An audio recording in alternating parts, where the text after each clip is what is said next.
we never come forward and say we don't need capital. 9 o'clock on the dot, no you should check me. Here for an hour, I promise this talk is heavy. I'm cooking, just get it started, don't go asking if it's ready. As I told you that we was cooking, this compliments to the chef, let's go.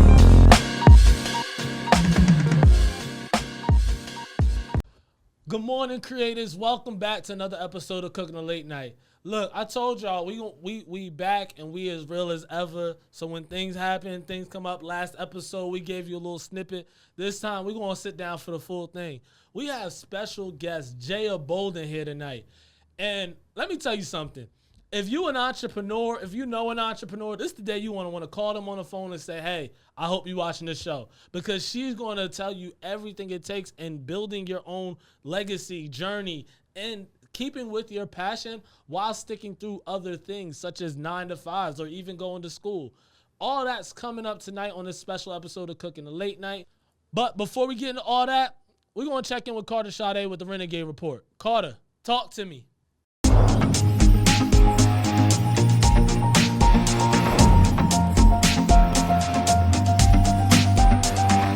Hey Cook, you guys actually popped up at the perfect time because you guys know I love to share spaces, right? So check out this one. Busboys and Poets, Anacostia, right here in the heart of Southeast DC, has some of the best food, so make sure you try the vegan bites. Tell them I sent you. And super dope spaces if you just want to come and decompress and use your laptop and have a cocktail. So yeah, definitely check them out. Speaking of being in your zone, so today's playlist, guys, you know, I'm always trying to vibe. So today I am vibing to DJ Damo's hot new Frequency Ripple Effect DMV artist playlist, and it is super dope. So if you are on Spotify and you looking for something to vibe out to, definitely pull out this playlist. So I know it's only Tuesday night, but I'm pretty sure you guys have started to plan your weekend, figure out what it is that you want to do this coming weekend. And I just want to encourage you guys to give back. You know, we're all about plugging in the community and making sure we're doing our part. So I want to give a special shout out to our friends over at Sterling's Way. And right now they are actually doing a sponsor a book bag campaign. So you can sponsor a book bag for $30 in order to help children in local urban communities get ready for school year. I cannot believe we're going back to school, guys. Like, the pandemic is over. Our babies are going back into the building. I don't know what to do with that. I just feel like if I was a child, I would be super excited because I'm probably tired of staying at home. So help our babies get back to school, guys, and sponsor a book bag today. And that is all. Thank you guys for pulling up on me. I cannot wait to see you again at the same time. New place next week. Back to you, Cook. Appreciate you so much for that Renegade Report. Now, those who are back, y'all see I'm here with a special individual, Jaya Bolden. How are you today? I'm doing well, Marcus, and yourself? I'm doing pretty good. So honestly, you've been in this whole creative and building your own way space for a minute. Like, introduce yourself to the good people before I jump too far in your story, please. All right. Hi, everyone. I am Jaya Bolden. I am a serial entrepreneur, 8 years in the game.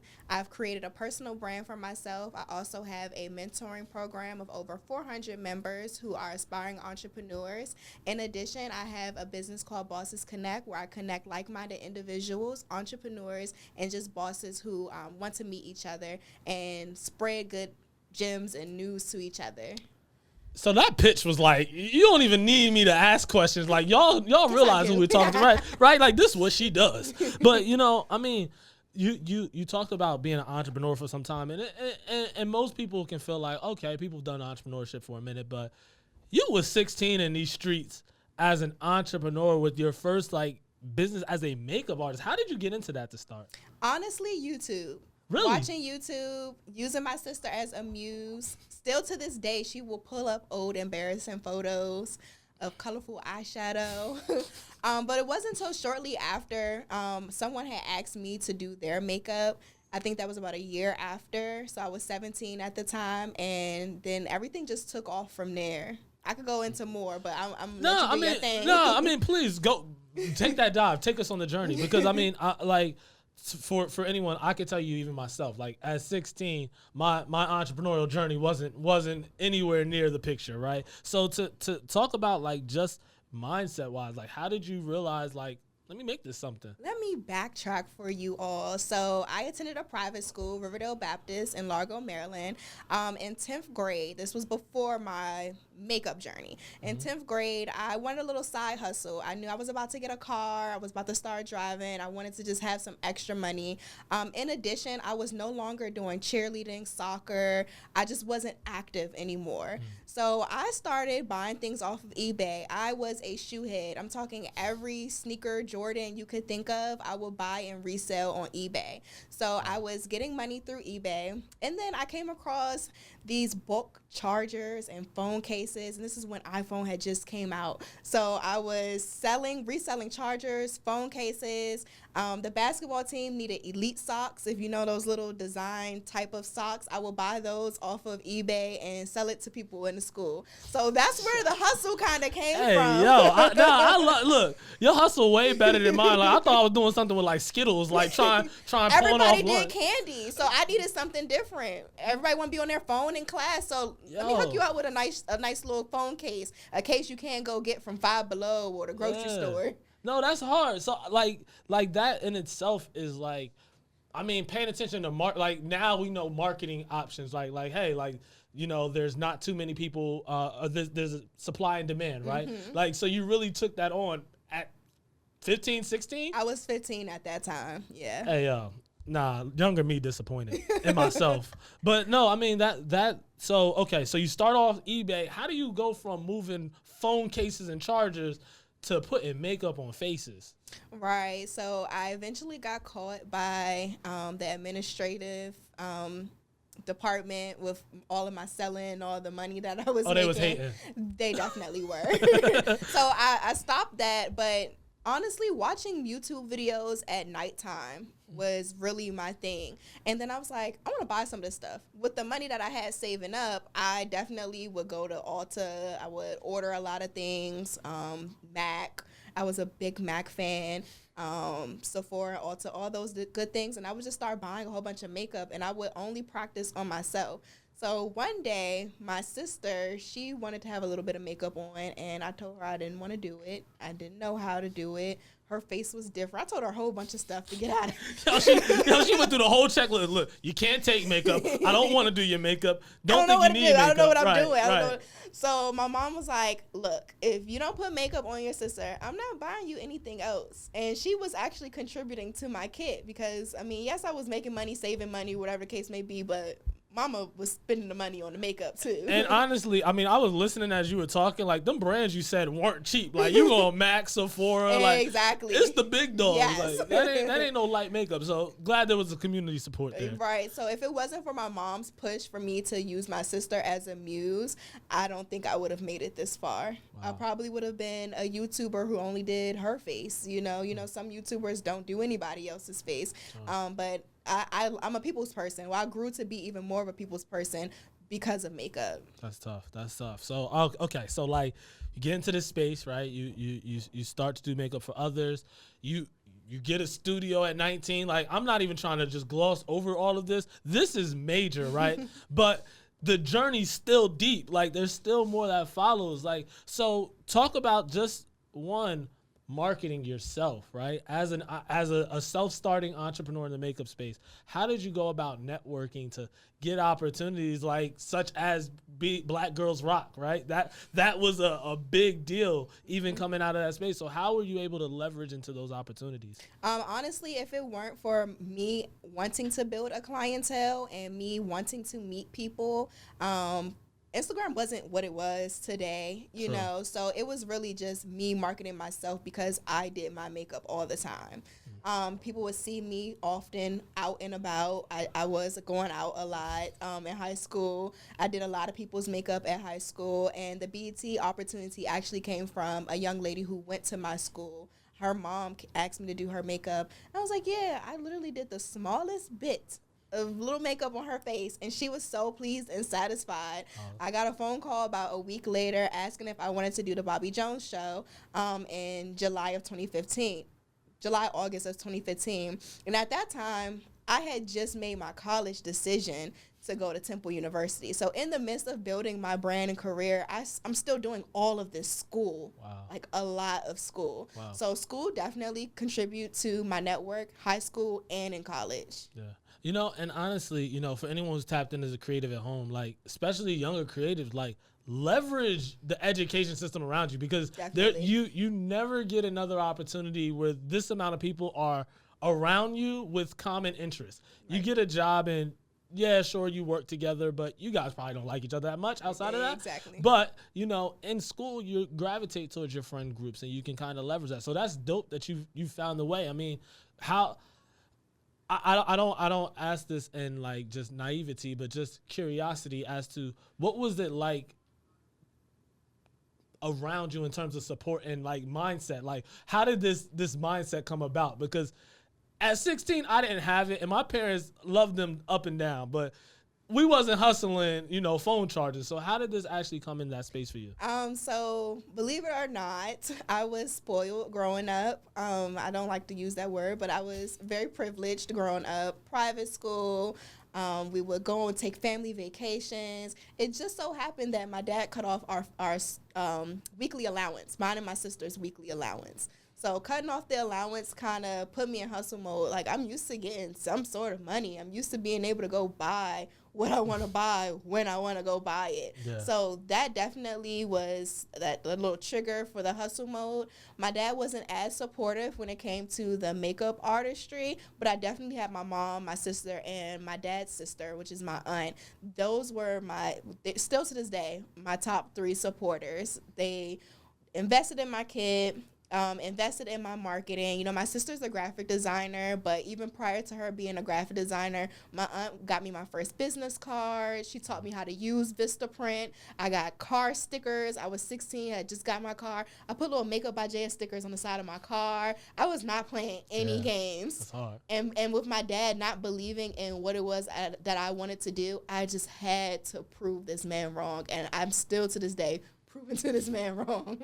I mean, wait, Pop, because I done seen some faces you done beat now, like, all right, you got to give it up. Like, this is the thing, you know, and even down to your website, you know, it's professional, ran like top-end clientele stuff. So that's dope, the fact that, you know, just your mom, your aunt, and even your sister, like, you had that communal support in pushing your passion and dream, because a lot of people don't know what that looks like, right? But, you know, when we do take the time to invest in someone who has a gift, who has a passion for something.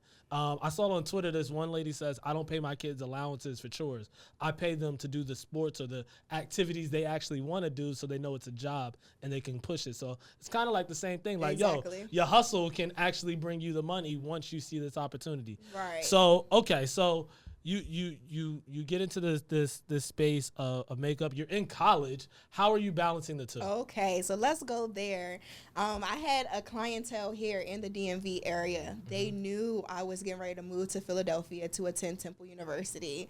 And still, every single weekend, I would get messages, are you going to be in D.C. this weekend? Are you going to be in D.C. this weekend? And I'm like, maybe.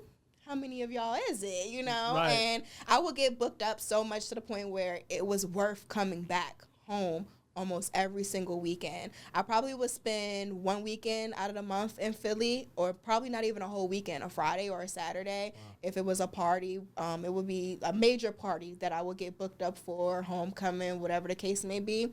But I established my clientele and focused on my clientele here because I knew I would always end up back at home. I knew Philly was just temporary. So it was good money, you know, having students come on a Wednesday because they have a meeting or they have a birthday. But that weekend grind here in D.C. was unmatched. Wow. They don't pay what we pay out here for almost anything in Philly. True. The cost of living in Philly is extremely inexpensive.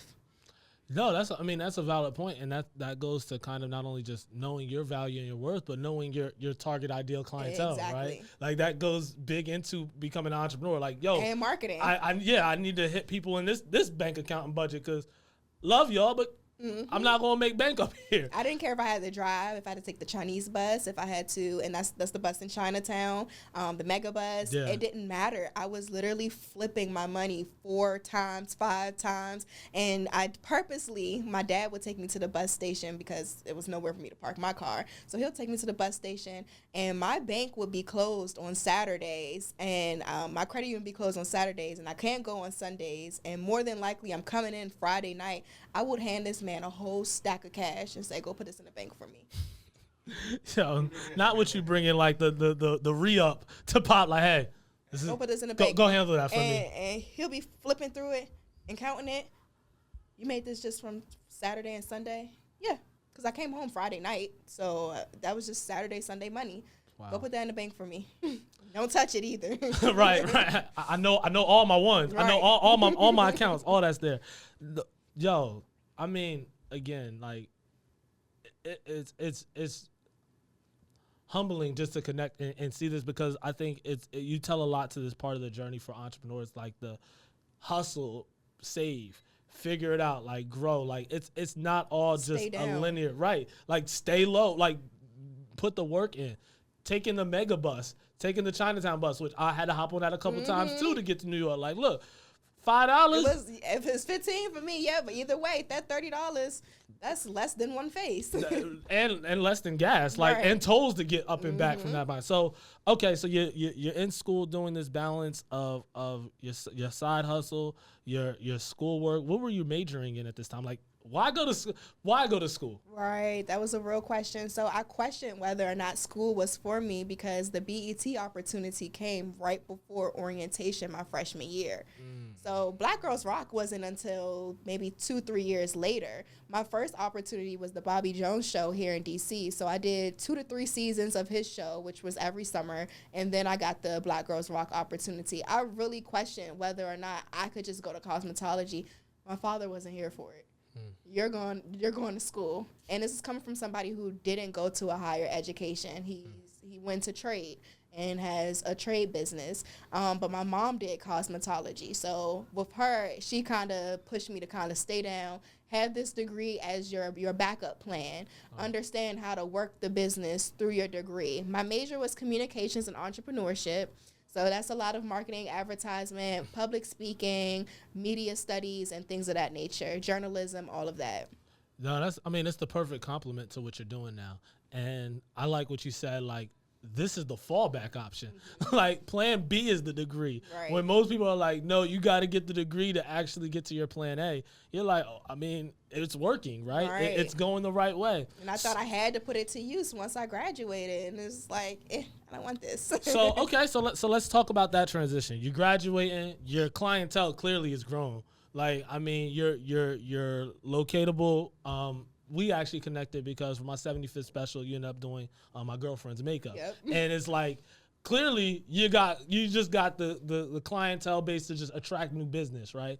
So in doing all this, at what point, like, what's the day life like? Like, is it graduate college, get right into this makeup space, or what was it like? That's what I thought it had to be. So my family actually has a HVAC company, and this company has been around for over 60 years. So I've been working there seasonally since I was 17. So it was always my dream to take over the company, go to school, take over the company with my cousins, because at some point my dad and his siblings will have to retire. Unfortunately, after spending a little over a year there after graduating college, I felt like the company was not a fit for me. They weren't ready to transition. It's like taking the Jetsons, the Flintstones to the Jetsons. You know, they really. I feel like they sent me to school for nothing. So I'm like, okay, well, if you all are gonna run the business this way, let me go ahead and just do my own thing for right now, because the company will always be there. My degree will always be here.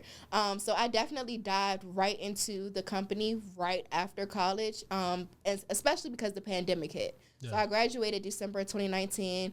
I didn't move back home till March of 2020. And, of course, that was like the peak. That's when COVID actually started. Shut the whole world down. Right. So I was a little scared. Like, okay, I got this little money saved up, but let me go work, you know. Let me go get me a job. Mm-hmm. I got promoted January of 2021.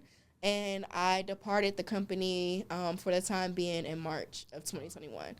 Wow. I mean, first off, there's like so much I would want to unpack, but we're gonna have to do 2 episodes for that. So like, yeah, it's like we gotta do like a special of a trying to, special like, because like I have so many smush it all like together. it's like wait, the family was in the business, they were entrepreneurs. Like My there's a family grandfather started the business, so that's his legacy. Wow. But I feel like the difference, and I'm okay with saying all this because I say it to my dad all the time. The difference between you and I is that you had this company handed to you. I'm building my business from ground up, so I know what it's like to start something from scratch.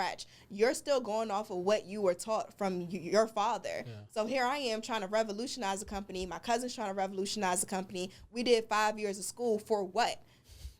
Yeah, especially if you put us to school for it. Like, it's one thing if y'all were just handed it and y'all were like, None hey, of I got the owners ideas. went to college. So it's like y'all sent us to college and let us do what we need to do. So now I'm just at this point where I'm showing y'all that my own thing is making me 3 times that amount, and I'm more happy. I'm prioritizing my happiness. You know, I think something that I even would like to check in on is like, oftentimes the stumbling block for being a creative is at home, right? Like you're like, hey, I have this passion, this dream, and it might be an accident, but someone might stifle it and be like, you'll never make that, or you can't do that, or that doesn't make sense, right? And it gets stifled and you find yourself going a different course. How did you stay the course into what you were passionate about, even seeing like them like, that's not a good idea, don't do this? Like, how do you stay the course? Honestly, when you plan and you see that your plan is actually coming into fruition and you know how to execute, once I learned how to execute, nobody was able to stop me. I knew that once I can put my creative mind to something, whether it's an event, whether it's a showcase, whether it's a workshop, whether it's a fashion show, whatever it was, once I knew how to execute, you could not stop me. So that's hard. That's really it. So once you have a plan, a real detailed plan, definitely execute it, and you feel so good once you see those results. Yeah. And I'm like, this is the results of this? Oh, I'm about to keep going. I'm about to do another one. Double back. Right. Yeah. No, I mean, and that's it. First takes deciding to bet on yourself to know what you're really worth, right? And it sounded like you figured that out, even without knowing. Like, you was making money on the side. Like, okay, I'll see y'all next weekend. Like, right. Just on the low.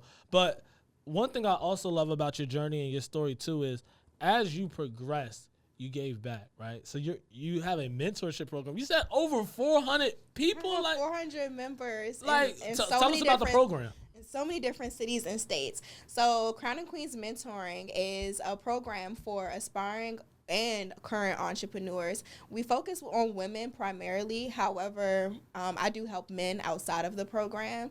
So my sister's my vice president. I'm the founder, and my mom's my COO. With our abilities and our network, we definitely connect them with other entrepreneurs, and we put them through a 3-month boot camp.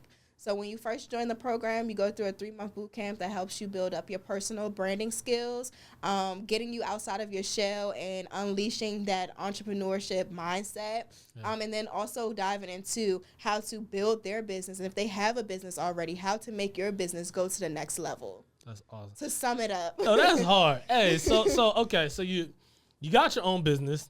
You're helping other people build businesses. You and your sister were on the news recently for like just the growth and I think you guys bought a property. Like y'all flipping properties out here. We bought an apartment building. A building like multiple units. It has 3 units in it. Hey, that's still multiple units. We're not going to just downplay. Look, no, it's 3 more than a lot of people got. All right, but no, I mean, this dedication to the work.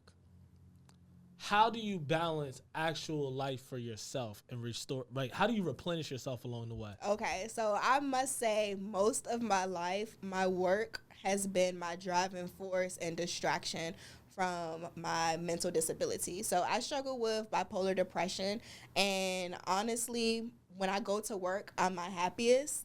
but I do take breaks. So I learned to master taking breaks. If you go on my Instagram, you probably see I've been traveling a lot more. I'll take off days now, and I learned to position my business where I can now reset and regroup. It took me a long time to learn how to say no to people, to opportunities, to things that weren't fitting in my, I guess you can say, mental capacity. So definitely, I wouldn't say I mastered it. I'm just now learning to be okay, like this year. Wow. I mean, and that's saying something. It's like from being on Business Go since 16, right? And just now mastering it just years later, doing anything. I never had an opportunity to fully breathe. Yeah, because you just graduated. Dog, like what type of pressure you put yourself through? You just graduated last year. But college was depressing for me because I knew I really didn't want to be there. So why be there? I didn't really have any other option. I'm telling you. If you knew my father, if you knew the type of pressure I dealt with my family, being the first to actually go away to college and successfully make it out. You know, my cousin on my dad's side made it out, but on my mom's side, there was nobody but me. You know, I was the oldest, so I had to set that standard, I felt like, for my little cousins. It's about 14 of us on my mom's side in terms of sibling, like grandkids, basically. Yeah. So I felt like I had to set that standard for going to college and just completing something. Have you given yourself credit for that process? No, I don't really feel like I care for the credit for that process. Really? Yeah. Why not? I feel like I barely made it through. Hey, that's honest. I never was the school person. Like, I never was the school person. Now, I love to learn, but it's the way I like to learn because of what my mental can actually handle. Sure. I'm a creative. Don't send me inside of a board, inside of a boxy room, and it's all dingy. It's no color. I need colors. No, that's a fact. Like, that's a I'm fact. a creative. I need something to fly on the screen, right. Make it jump. I mean, that's. So it's funny because one of the particular reasons, and I actually was talking to my guy Ray the other day about like just college and if I would go back, right? Because I didn't go to college myself. He's like, I mean, might want to do it, and I had to really stop and think, and I was like, I'm gonna just go there to only know what I already, like, not necessarily, you don't know everything that you know, but I'm going to go there to not be inspired any further. Right. Like, just the system of it, the time frame of it, what they ask you to do that has nothing to do with what you're really trying to do, that's not for me. Right. And so I definitely connect to what you're saying, like, yo, it's not for me, but I then applaud you further for doing it. Because there were certain aspects that I definitely appreciated, but Mm-hmm. it wasn't enough for me to go, oh my gosh, like, yes. College, yeah. So, yeah. so okay, so where you're at now, and shout outs to you because I see even your mentor program or your personal brand, you have like a mentorship workshop coming up or coaching and happening for people. By the time this airs, you've been shut that down too. Like you bodied that. It's next. okay. We'll be going to Philly after that one. When are you heading to Philly? So the Philly one is going to be toward the end of August. So hey, Philly, y'all welcome. You're welcome. This y'all can get there now. Talk about, honestly, my question in this regard is more so like, where are you pushing yourself to go next? So at this point, I just got a Crown and Queens headquarters space. I now want a building for Crown and Queens. I want to be able to have office spaces for my members. I also want to be able to have different creative rooms. I personally don't work well in every environment, and I think that was my downfall in college.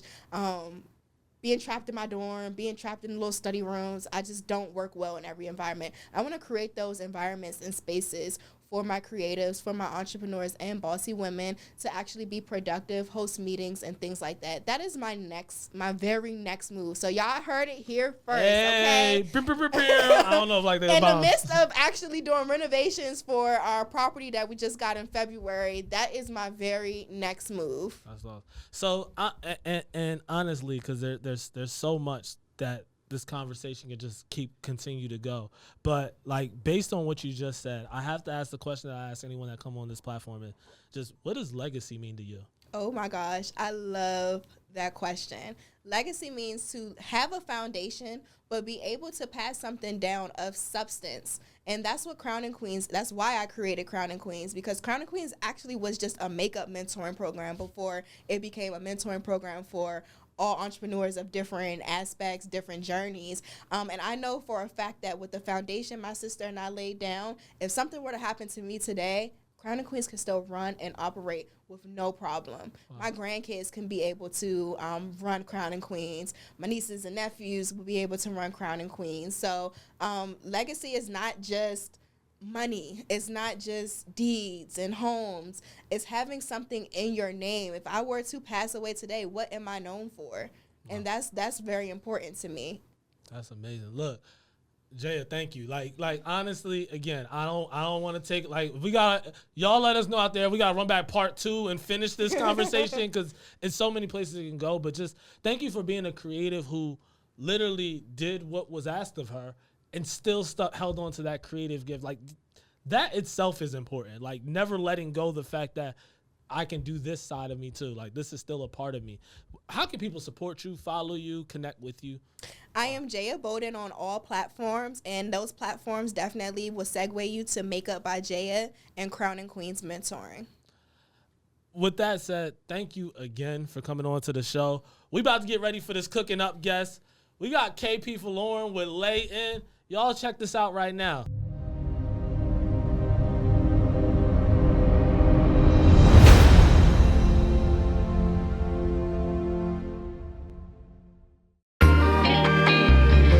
I just really wanna. Baby, I just really wanna.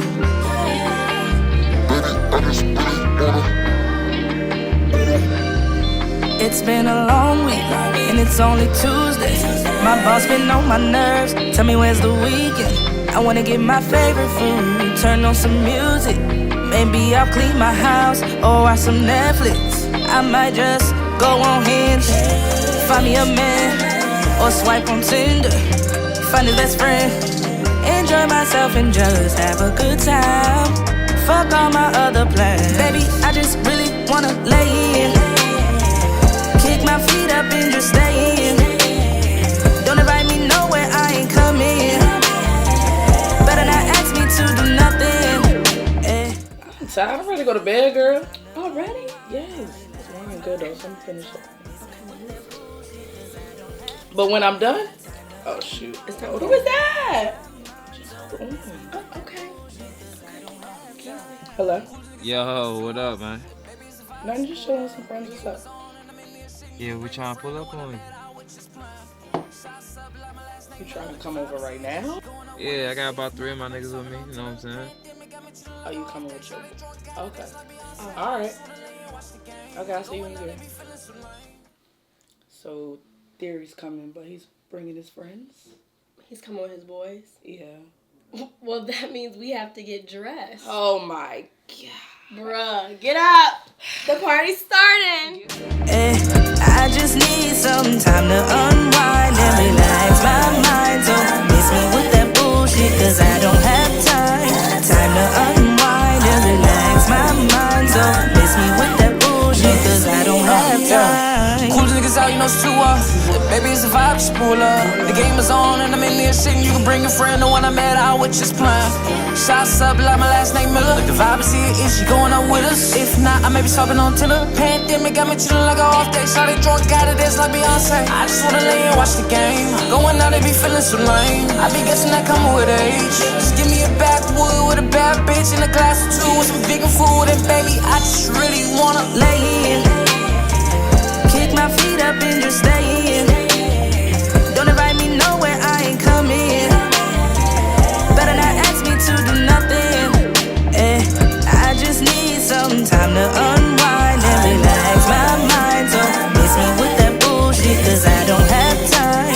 Time to unwind and relax my mind. Don't miss me with that bullshit, cause I don't have time.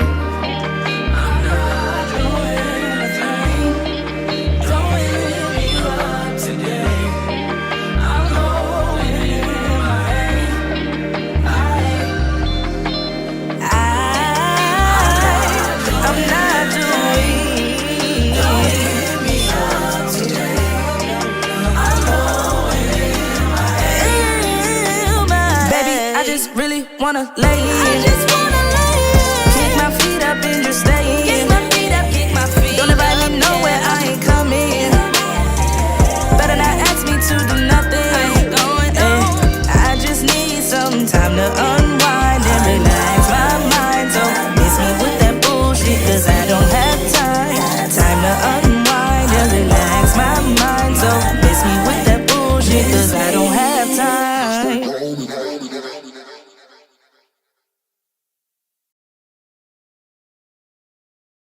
Want to say special thanks again to KP Folarin for that lay-in record.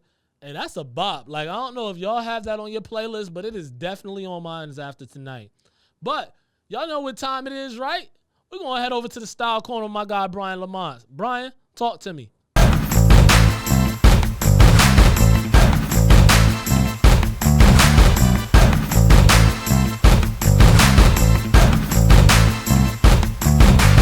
What's up, everyone? This is Brian Lamont of the Styles Corner. So this particular outfit was strictly for Von Dutch. So think about like in the early 2000s or even a little bit before that, like Gwen Stefani, Lil' Kim, Dennis Rodman, they rocked Von Dutch to the T and in the correct way. Really simple and simplistic. So I have a hat, a Von Dutch hat. I'm not sure exactly the style or whatever of the hat, but as you can tell, like it was paired with a mint green hoodie and some shorts. So like a tip that I have for you guys, you can wear winter items or fall items in the summer. It just depends on how you wear it. And in like climates like LA or even like Florida, like things change. You could be cooler at night and warm or cool in the morning. So you can wear that, right? So that's what I have for you guys for this week. Now we're back to cook. Everyone for tuning in tonight. Thank you to our special guest Jaya for, dropping all the gems. If you guys haven't, go follow her at Jaya Bolden on all platforms and tap in with her, connect with her program. Level up as an entrepreneur yourself, right? And again, thank you to our special guest KP Folarin for the music tonight. My guy Brian for keeping me fresh as always.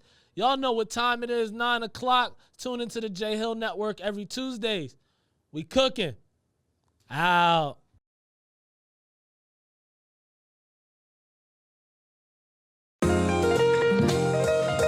We never come forward and say we don't need capital. 9 o'clock on the dot, know you should tap me. Here for an hour, I promise this talk is heavy. I'm cooking, just get it started, don't go asking if it's ready. As I told you that we was cooking, this compliments to the chef, let's go.